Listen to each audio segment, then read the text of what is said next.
नमस्कार बंधुगण बंधु माने आपण माने समस्त को आज ज्योतिष कार्यक्रम को स्वागत। आज ज्योतिष कार्यक्रमटी कन्या राशि व्यक्ति विशेष मानक पई बहुत गुरुत्वपूर्ण अटे, बहुत ही खास अटे। कारण कन्या राशि व्यक्ति विशेष मानकर जीवन एही पवित्र कार्तिक पूर्णिमा परठारु संपूर्ण रूप से बदलिबाकु जाउअछि। आपण मानक जीवन रे एक बड़ परिवर्तन हेबा पई जाउअछि। कारण ग्रह नक्षत्र मानकर चलन रे एक बहुत बड़ परिवर्तन हेबा पई जाउअछि, जार प्रभाव रे आपणक जीवन रे किछि बड़ हेबा पई जाउअछि। देवगुरु बृहस्पति निजर राशि परिवर्तन करि सारिछंती। गुरु आपणकर एकादश भाव रे उच्चस्थ होई सारिछंती। तेबे बंधु माने कुंडली रे एकादश भावटी को सबुठारु शुभ स्थान बोली माना जाई थाए। कारण एकादश भावटी होई थाए समस्त इच्छा पूर्तिर भाव, लाभर स्थान, आयर स्थान होता है। तेबे गुरु आपणकर एकादश भाव रे उच्चस्थ अछंती। गुरु हेउचंती आपणकर चतुर्थ एवं सप्तम भावर अधिपति। तो चतुर्थ एवं सप्तम भावर अधिपति होई गुरु आपणकर एकादश भाव रे चलन करुछंती। गुरुंकर दृष्टि आपणकर तृतीय, पंचम एवं सप्तम भाव उपरे रहुअछि। तेबे बंधु माने आपणक जीवन रे जेउ सब समस्या मान लागी रहितिला ताहा खूब शीघ्र दूर हेबा पई जाउअछि। पुनर्बार आपणक जीवन को खुशी फेरिबा को जाउअछि। तेबे बंधु माने आसंतु जानि नेबा एही पवित्र कार्तिक पूर्णिमा ठारू कौन सबु बड़ परिवर्तन मान हेबा पई जाउअछि। तेबे बंधु माने भिडियोटी को आगो को बढ़िबा पूर्वरु जदि आपण मानकर कन्या राशि होई थाए तेबे भिडियोटी को स्किप न करी धरे मात्र शेष पर्यंत निश्चिंत देखंतु एवं भिडियोटी को गोटे लाइक करी चैनल टी को सब्सक्राइब कर दियंतु। आपण माने जदि सच्चा हृदय रे ईश्वर को भक्ति करुथांती, विश्वास करुथांती तेबे भक्ति एवं श्रद्धार सहित कमेंट बॉक्स रे जय मां लक्ष्मी, जय श्री जगन्नाथ अवश्य लिखि दियंतु। तेबे बंधु माने आसंतु आरंभ करिबा आज रही कार्यक्रमटी को, जहा कि जन्म राशि एवं चंद्र राशि उपरे संपूर्ण आधारित अटे। तेबे बंधु माने राशि चक्रर 12 गोटी राशि मध्यरु षष्ठ राशि हेउची कन्या राशि। तेबे बंधु माने आपनक क्यारियर रे पूर्वरु किछि समस्या लागी रहितिला। आपनक उपरे धार करज बा ऋण करजर भार बढ़ी जाइतिला।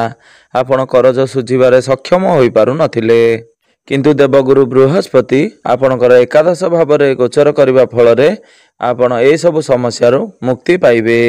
जदि आपण चाकरी को नहीं समस्या रे रहउचंती बा सर्वदा टेंशन ने रहउचंती, जदि चाकरी क्षेत्र रे आपण को प्रमोशन मिली पारु नथिला, ऊपर ऑफिसरंकर सपोर्ट आपण को मिली पारु नथिला, तो आपण निजे ही देखि परिबे एही कार्तिक पूर्णिमा परठारु आपणकर जीवन रे एक बड़ परिवर्तन हेबो। जदि आपणकर योग्यता थिबा सत्वे मध्य बा अनेक चेष्टा परे मध्य आपण को चाकरी प्राप्त होई पारु नथिला, तो एही कार्तिक पूर्णिमा परे आपण को चाकरी प्राप्त हेबार बहुत अधिक संभावना बनुअछि। तो आपण जदि चाकरी करूछंती तेबे चाकरी क्षेत्र रे आपण को पदोन्नति मिलिबार बहुत अधिक संभावना बनुअछि। आपण आपणकर चाकरी क्षेत्र रे बहुत अधिक उन्नति एवं प्रगति करिवे। चाकरी को नहीं आपणक मन रे जे अज्ञात भय मन भितर चालुथिला बा आपणक मन भितर जो द्वंद्व आस्तुला निज चाकरी को नहीं, तो एबे ठारू से सब भयरु आपण को मुक्ति मिली जिवो।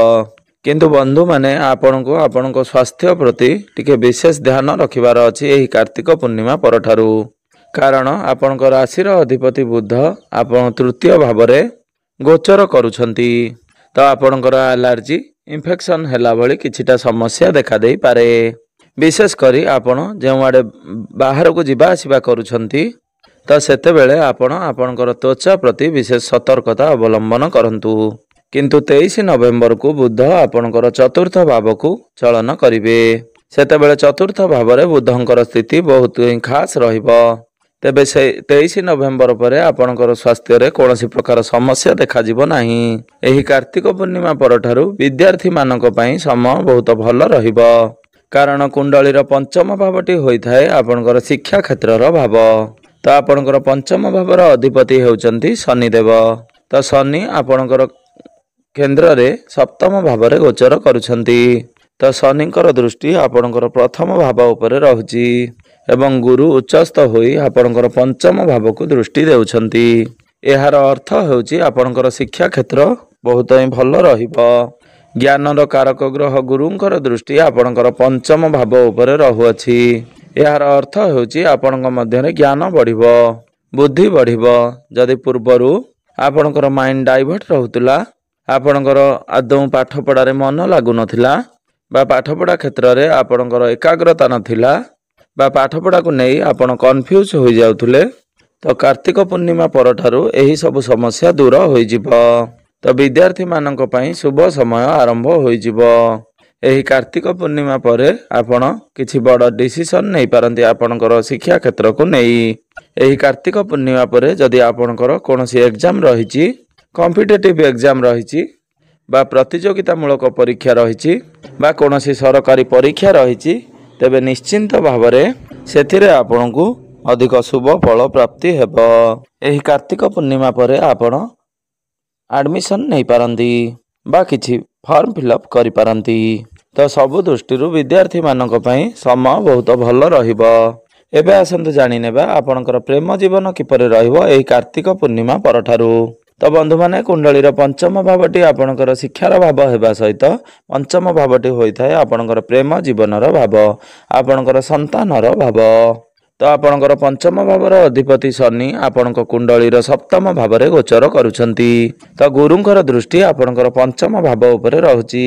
ତେବେ ଆପଣଙ୍କ ମଧ୍ୟରେ ଟିକେ ମୁଡି ନେଚର ଦେଖାଦେଇପାରେ, ଆପଣଙ୍କ ମଧ୍ୟରେ ଟିକେ ଜିଦ୍ଦି ସ୍ୱଭାବ ଦେଖାଦେଇପାରେ, କାରଣ ଶନିଙ୍କର ଦୃଷ୍ଟି ଆପଣଙ୍କର ପ୍ରଥମ ଭାବ ଉପରେ ରହୁଛି ଏବଂ ବୁଧ ମଙ୍ଗଳଙ୍କ ସହିତ ଗୋଚର କରୁଛନ୍ତି। ତେଣୁ 23 ନଭେମ୍ବର ପର୍ଯ୍ୟନ୍ତ ଆପଣଙ୍କ ମଧ୍ୟରେ ଟିକେ ଏପରି ସ୍ୱଭାବ ଦେଖାଦେଇପାରେ।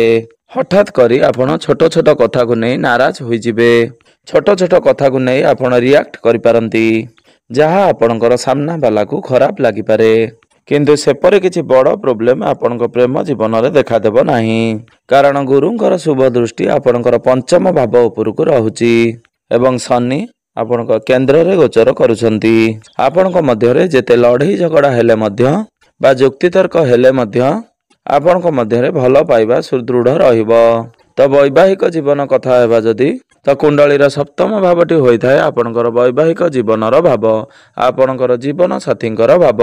ତ ଆପଣଙ୍କ ସପ୍ତମ ଭାବର ଅଧିପତି ହେଉଛନ୍ତି ଦେବଗୁରୁ ବୃହସ୍ପତି।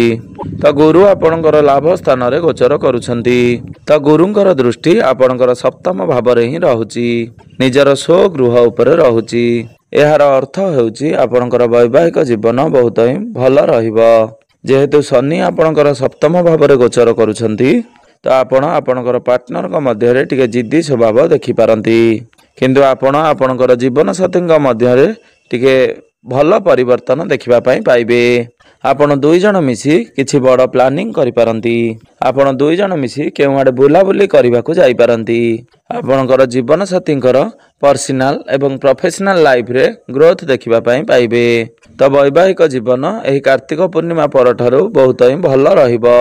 ଏବେ ଆସନ୍ତୁ ଜାଣିନେବା ଆପଣଙ୍କର ଭାଗ୍ୟ, କ୍ୟାରିୟର ଏବଂ ବ୍ୟାପାର ବାଣିଜ୍ୟର ସ୍ଥିତି କିପରି ରହିଛି ଏହି ପବିତ୍ର କାର୍ତ୍ତିକ ପୂର୍ଣ୍ଣିମା ପରଠାରୁ। ତ ବନ୍ଧୁମାନେ, କୁଣ୍ଡଳୀର ନବମ ଭାବଟି ହୋଇଥାଏ ଆପଣଙ୍କର ଭାଗ୍ୟର ଭାବ ଏବଂ ଦଶମ ଭାବଟି ହୋଇଥାଏ ଆପଣଙ୍କର କାର୍ଯ୍ୟକ୍ଷେତ୍ରର ଭାବ। ଆପଣଙ୍କର ଭାଗ୍ୟ ଭାବର ଅଧିପତି ହେଉଛନ୍ତି ଶୁକ୍ର। ତ ଶୁକ୍ର ଆପଣଙ୍କ କୁଣ୍ଡଳୀର ଦ୍ୱିତୀୟ ଭାବରେ ଧନର ଭାବରେ ବିରାଜମାନ ଅଛନ୍ତି। ଶୁକ୍ର ନିଜର ସ୍ୱଗୃହରେ ତୁଳା ରାଶିରେ ଗୋଚର କରୁଛନ୍ତି। ତେବେ ଏହି କାର୍ତ୍ତିକ ପୂର୍ଣ୍ଣିମା ପରଠାରୁ ଆପଣଙ୍କର ଭାଗ୍ୟ ପ୍ରବଳ ରହିବ। ଆପଣ ଯେଉଁ ବି କାର୍ଯ୍ୟରେ ହାତ ଦେବେ ଆପଣଙ୍କୁ ସଫଳତା ପ୍ରାପ୍ତ ହେବ। ଏହି କାର୍ତ୍ତିକ ପୂର୍ଣ୍ଣିମା ପରେ ଆପଣ କୌଣସି ଜମି, ଭୂମି କିମ୍ବା ଯାନବାହନ ଇତ୍ୟାଦି କିଣାକିଣି କରିପାରନ୍ତି କିମ୍ବା ଆପଣ ନୂତନ ଗୃହ ନିର୍ମାଣ କରିବା ପାଇଁ ପ୍ଲାନିଂ କରିପାରନ୍ତି। ଏହି କାର୍ତ୍ତିକ ପୂର୍ଣ୍ଣିମା ପରଠାରୁ ଆପଣଙ୍କୁ କୌଣସି ବଡ଼ ସ୍ରୋତରୁ ଧନ ପ୍ରାପ୍ତି ହୋଇପାରେ ଏବଂ ଏହି ସମୟରେ ଆପଣ ଯେଉଁ ଇନଭେଷ୍ଟମେଣ୍ଟ କରିବେ ତେବେ ଆପଣଙ୍କୁ ଭବିଷ୍ୟତରେ ବଡ଼ ଲାଭ ପ୍ରଦାନ କରିବ।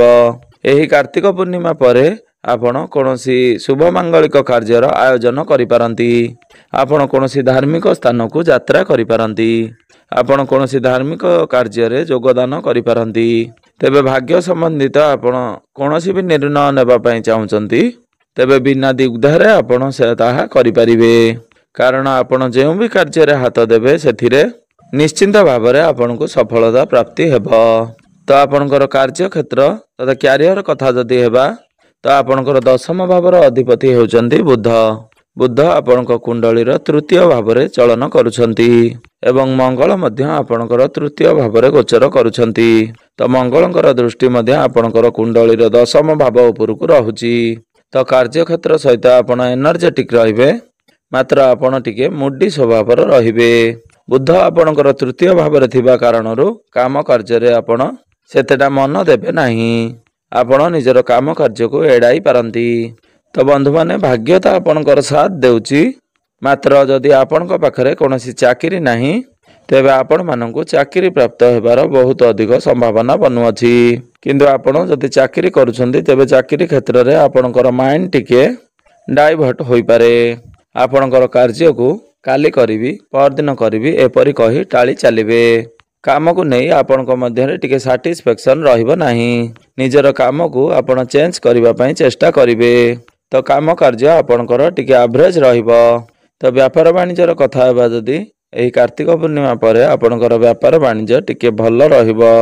किंतु शनि जेहेतु सप्तम भावरे गोचर करुछंती, तो आपणको टिके आपणकर वाणी उपरे नियंत्रण रक्षा करिवार अछि।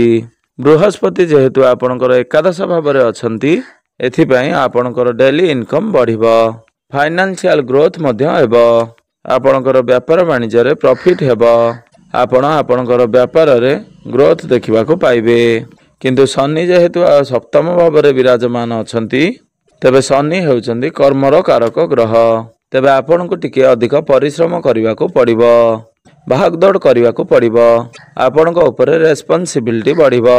तो बंधु माने एबे आसंतु जानि नेबा किछि उपाय विषय रे। जे उपाय गुडी को करिबा द्वारा आपणको जे सब अशुभत्व रहउची से गुडी को खंडन होई आपणको शुभ फल प्राप्ति हेबो एवं आपणकर भाग्य रे उन्नति हेबो। तो बंधु माने सेतिपाई बुद्धंकर प्रतिकार स्वरूप प्रत्येक दिन आपण बुद्धंकर बीज मंत्र जप 108 थर अवश्य जप करंतु।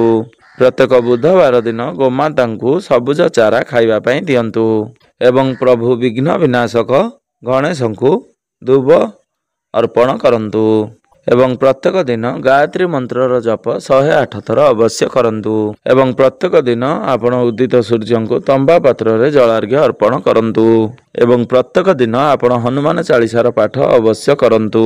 आपण निश्चिंत भावरे समस्त अशुभत्व गुड़िक खंडन होई आपण को शुभ फल प्राप्ति हेबो। तेबे बंधु माने आपणकर जीवन मंगलमय हेउ, एहा ईश्वर निकट में मोर एतिकी कामना। धन्यवाद।